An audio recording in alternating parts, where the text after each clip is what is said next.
The Channel Tunnel, crossing the gap between Britain and France, constructed in 1994, is certainly one of the greatest technological achievements of the 20th century. To this day, it remains the longest undersea tunnel in the world. However, it is not the first attempt to cross the channel. In fact, in 1880, there was a very significant attempt to cross it, and it was very successful, making it over a mile out to sea.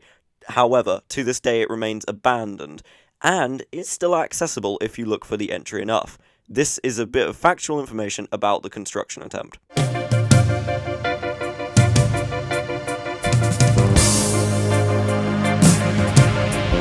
The story of the first Channel Tunnel attempt begins with Edward William Watkin, an English railway designer.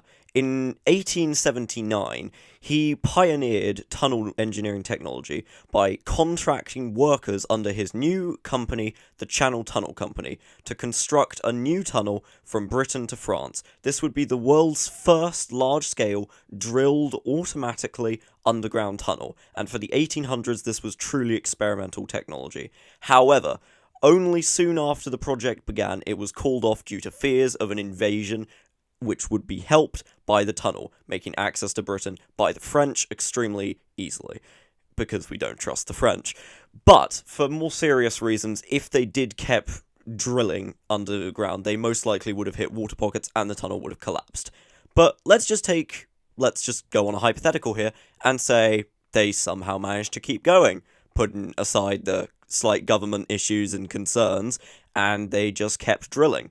Well, their plan for this, or more in particular, Watkins' plan, which is very well detailed, was to drill a pilot tunnel to scout out the location. This pilot tunnel would connect the two countries, and then a few years later, once the equipment was better designed, they would send through a larger drilling machine, which would widen the tunnel to a few more feet in diameter. Then it would either use cast iron or brick to support the tunnel open in a large tube. This would then have water drainage and multiple different systems fitted. And it would host a train track going in one direction where trains would go back and forth.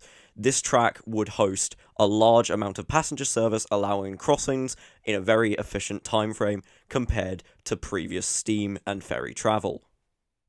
So, assuming that they kept drilling the pilot tunnel, which was called off after they reached a mile out to sea, if they had kept continuing it, there is a relatively likely chance that they would have stayed in the thin chalk layer beneath the channel, which would have prevented large water seepage, meaning that they could have theoretically kept going until they reached the France coastline, which was, of course, the original plan. So, if they did continue, it certainly would have been one of the greatest technological achievements of the Victorian era by a long shot. However, sadly, it was, of course, called off. The tunnel now sits underneath Shakespeare's Cliff, next to Dover. Coincidentally, this is where the current Channel Tunnel lays, and when they were constructing it in the 90s, they came across the original attempt, and supports will have to have been put in place to hold up the current track bed. In fact, the original tunnel is still accessible if you look hard enough. There is a davit point along the Shakespeare Cliff, which allows a small walkway and path down to the original tunnel. Of course, this cannot be accessed officially. Urban explorers throughout the years have managed to make it down there and record and take photographs of this historic location.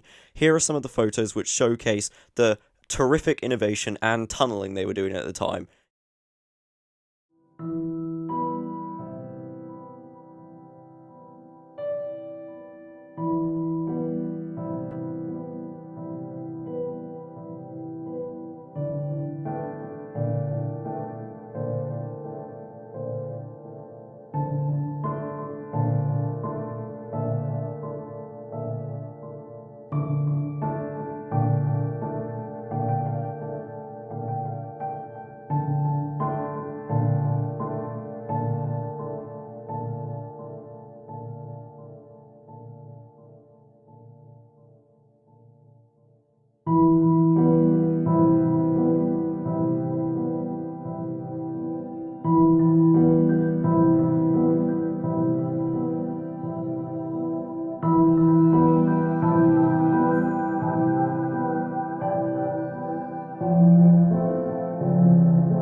photos certainly do showcase the perfect circular nature of the tunnelling system they were using at the time. In fact, the tunnelling boring machine is very, very similar in design to what we use to dig out the real tunnel, just obviously on a smaller, more rudimentary scale, but the technology would eventually then be used to dig out the current Channel Tunnel.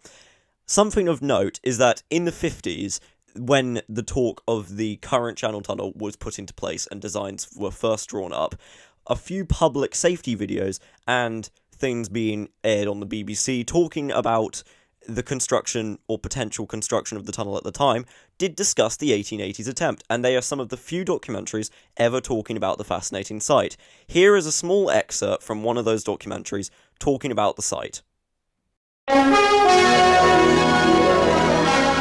Of all lost causes, lost most irretrievably to all appearances, was the Channel Tunnel.